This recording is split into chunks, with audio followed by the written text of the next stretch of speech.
Welcome to a new edition of the Famous Interviews with Joe Dimino. On this episode, we talk with mindfulness expert, keynote speaker, coach, founder, president of the Institute for Transformational Thinking, Ora Nadrich.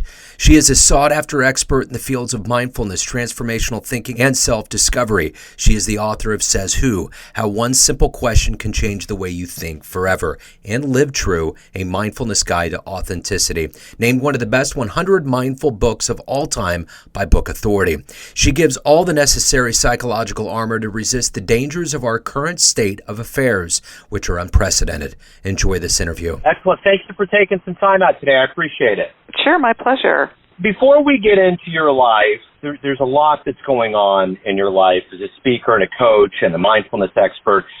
I want to know how, the last 3 years, COVID affected all of us differently, and I'm curious how you survived that time period and how it's changed the way that not only you live, but the way that you conduct business now that we're kind of waking up and things are happening more now. Well, I wrote a book. There's a lot in it. It's called Time to Awaken, Changing the World with Conscious Awareness. And I think we, for those of us that really understand that the world has changed radically in the last 3 years, I think it's affected everything, whether it's commerce, the way in which we'll conduct our lives in all areas and all sectors of business, health, communication. It's a different world today. So I look at it as far as how I conduct my business as a mindfulness practitioner and author. I wrote a book that I did tremendous research on and decided to connect the dots to what I thought occurred over the last 3 years. And it's really reaching a lot of people. So on my end, with my business, it's quite productive, actually. So if we get to the essence of what you do for a living and get it to a place that's workable that we can understand, I'm going to put you in front of a bunch of third graders at a career day. And one of the kids will look up at you and say, what do you do for a living? How do you answer them? That's a very good question. I would say I'm somebody who really likes to connect the dots. I think children can relate to that metaphor. As a mindfulness practitioner, I like to work even with children to teach them the principles of mindfulness, which is how to be really present in a moment and be aware of what's going on and to trust your instincts about what's going on and to just be very aware of all of the changes that you're experiencing and all the emotions that you're feeling and, what is your sense of truth. Children have a sense of truth too. So again, if I'm explaining that to children, I would say, when you see something and it just doesn't feel right to you, or you see something and you have a sense of what that means to you, well, that's valuable and that's important, and you're entitled to your opinion and you're entitled to your perception of how you see things. So I would explain that to kids because the fact that the world is changing so exponentially and there's so much that we need to prepare for with these changes, I think children certainly need to understand that they have a voice and they have an opinion and they have the ability to see things, for how they see them, and they have a right to see them in that way, as do adults. So when you were in the second or third grade, what was your dream growing up? What did you want to become? Back then I was really a writer. As a very young girl, I was writing back then, So writing came very natural for me. I wanted to be an actress when I got a little bit older, so that was a dream of mine that came to fruition because I was an actress for 10 years, and I also was a screenwriter, so I really fulfilled both of the things that I wanted to do. And it was during my acting career when I had sold a screenplay, which was really quite extraordinary. I knew that I wanted to just write books that were more about in the wellness field. I wanted to go more into the wellness field as far as, understanding the workings of the mind and how our thoughts affect our lives. And so that's really what I did. I manifested the very thing that I wanted to do. Talk to me a little bit about your childhood, where you grew up and kind of how these seeds got into you. You're obviously very giving, motivational. You give a lot of yourself in your profession. How did all those seeds begin to sprout into who you are today? I really believe in the nature-nurture theory. I think that we come into the world with a particular type of nature that's just who we are, and then it's how we're nurtured along the way that supports our nature. So I think as a young child, I was always very inquisitive, and I was very curious about everything. So I really wanted answers. I wanted to know everything that I could possibly know. And I feel that really has sort of seeped into my work, very much so, in that being very curious, asking a lot of questions, being very creative. I really, I've written a book called Live True, a mindfulness guide to authenticity. So I think that it's connecting to who we really are, and my life today really reflects that. And I look back to my childhood and I think, wow, I really was that person, even as a young girl. So I don't feel that I've lived inauthentically at any point in my life. I think this is an extension of the person that I have always been, and it's just grown and evolved and developed into the woman that I am today. And it's very exciting for me to be able to implement that into my work.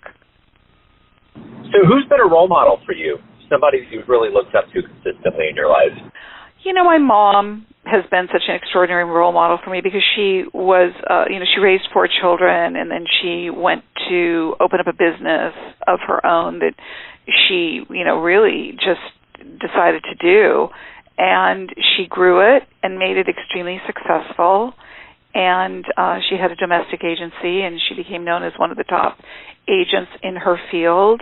And to see my mother do something like that, and she retired very late. She worked very, very long, and she loved her work.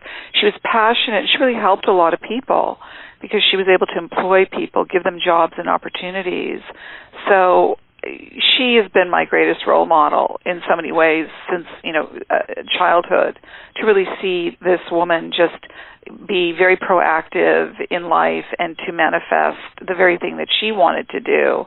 That was a great role model for me. If you could meet anybody alive on the planet right now and have a discussion with them, who would you love to meet and talk to? Oh, gosh. There's quite a list. I mean, there's so many people. If I had to limit it, I can't limit it to one, but I can throw out some names. Like, of course, I'd love to meet Einstein, Carl Jung, the psychoanalyst, Hannah Arendt, the author. There's so many people that I think have made such remarkable contributions that's just naming a few, but that have influenced my life, just by reading their books and, listening to the way or reading the way they perceived life was profound for me. So that's a few that I can name. As a writer, what was a book growing up that really either made you want to read more or gave you the desire to want to write?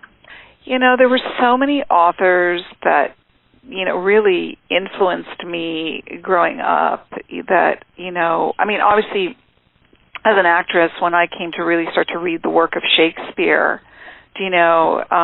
playwrights really influenced me, and obviously the classic authors like Charles Dickens and Walt Whitman, and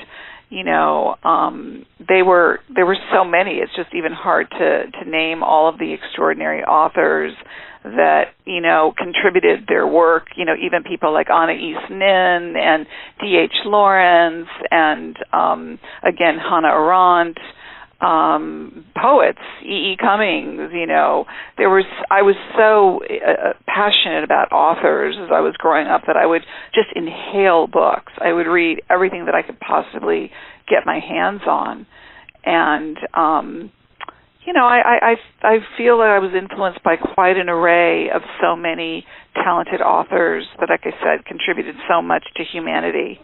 Now that we're kind of coming out of this pandemic period and there's a lot of things that we had to address and face, as a people and personally, do you have a sense that we're entering kind of an enlightenment period? What's your sense as humanity moves forward now in 2023? I do. That's a really good question, because when you go through something that is so unprecedented, like what we just went through, meaning that the entire world was affected by the same thing.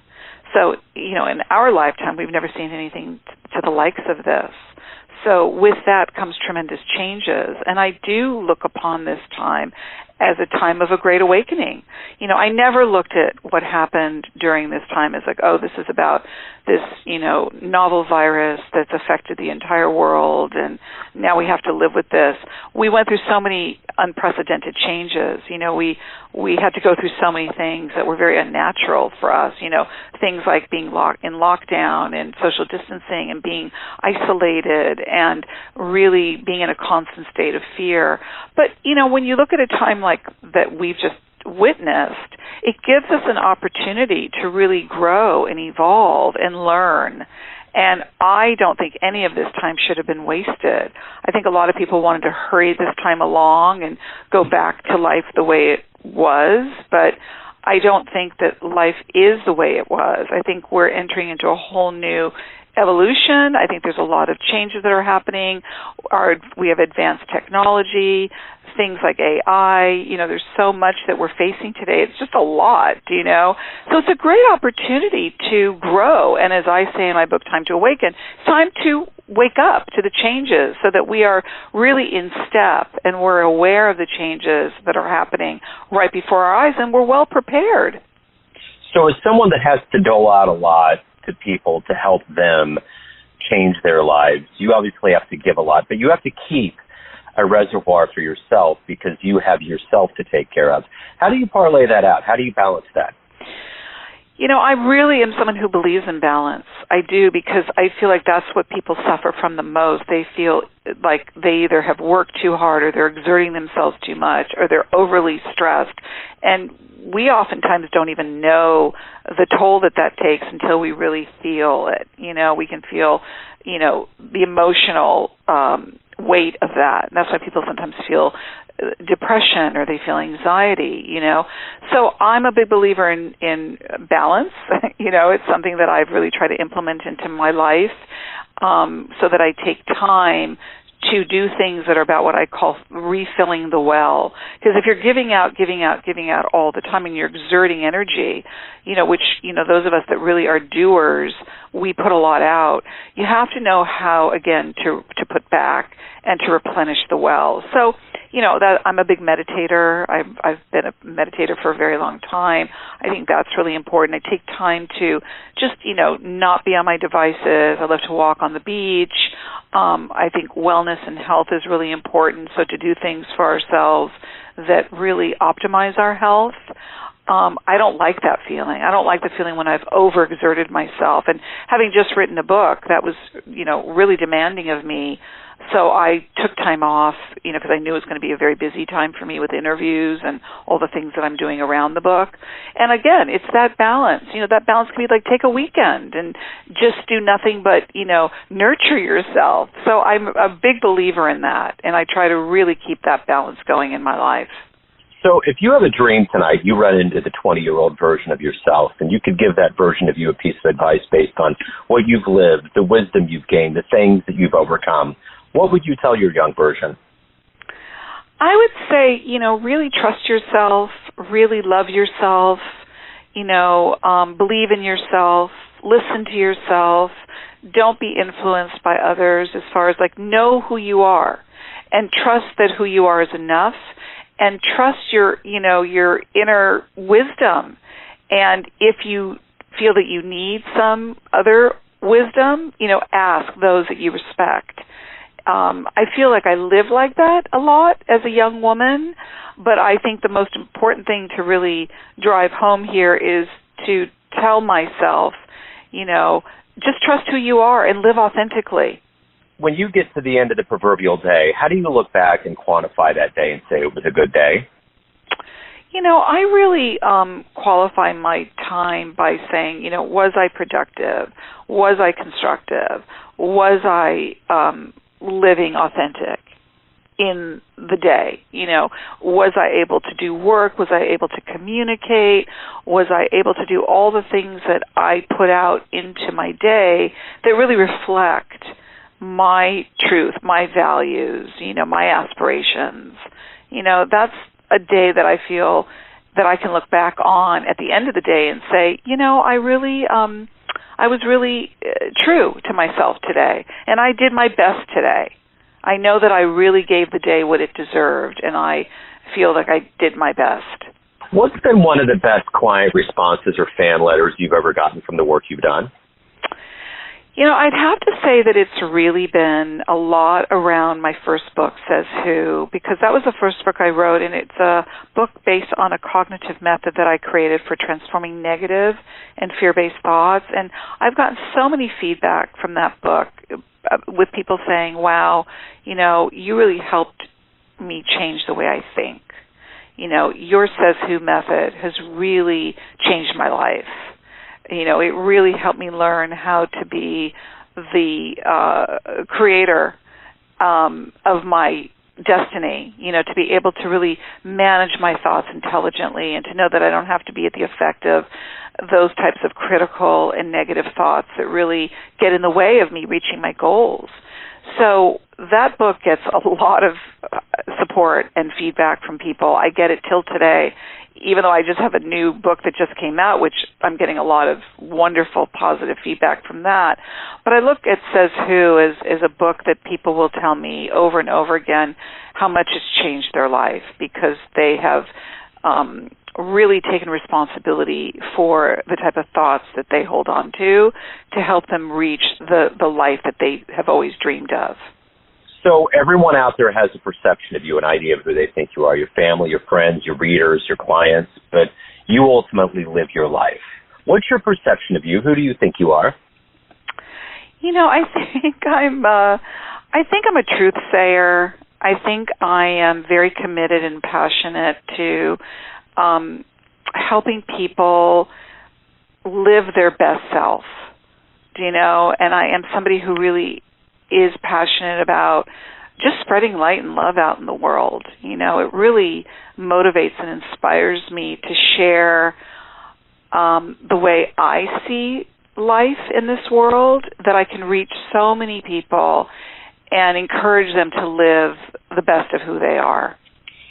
So the one thing that's kind of reverberated through your bio and who you are is, there's one thing or there's one question, and as an expert in what you do, if you boil down humans and their behaviors and people trying to change their lives, what is the one thing that people tend to overlook that's relatively attainable for them to change pretty quickly? Again, it goes back to my first book, Says Who. I think that if people really pay attention to the thoughts that they tell themselves, and really live their lives by, implementing positive thinking and supporting their goals and what they want to achieve in their lives, and that it's really doable. I would say it's that. I would say that, it's right there for us. If we really want to manifest a life that we know and believe is possible, we have to start with the thinking mind. We have to start with the thoughts that we allow to inhabit our mind, And that when you really understand that it's really possible to change your thought from a negative to a positive thought, and then that changes the whole, neurotransmitters in your brain, and you can develop new neural pathways. I mean, it can sound complicated, but the fact that we can just change our thoughts is such a powerful thing to know about ourselves. And I think once we know that, we're not so quick to let negative things affect us and get us off of our track. And that's something that each and every one of us can realize. If anyone out there is curious about your life as a mindfulness expert, speaker, coach, writer, where's the best place for them to go to find out more, hire you, get your books? Where can they go? My website, oranadrich.com, is really the best place to find me, see what I'm doing, read all the articles. They're all archived there. Keep you up to date with the things that I'm doing today, my public speaking engagements, it's all there. So that's the best way to really find me and be able to really peruse my website and see what I'm about and see what my work is about. Ora, thank you again for taking time out today. This has been wonderful. Good luck with everything. Thank you so much for having me. Thanks for tuning in to another famous interview with Joe Dimino, where we cover the world of art, literature, business, spirituality, music, and more from around the globe. If you want to hear more interviews, visit the Famous Interviews with Joe Dimino channel on YouTube. Find us on Spotify or Apple Podcasts. Thanks again for listening, and until next time.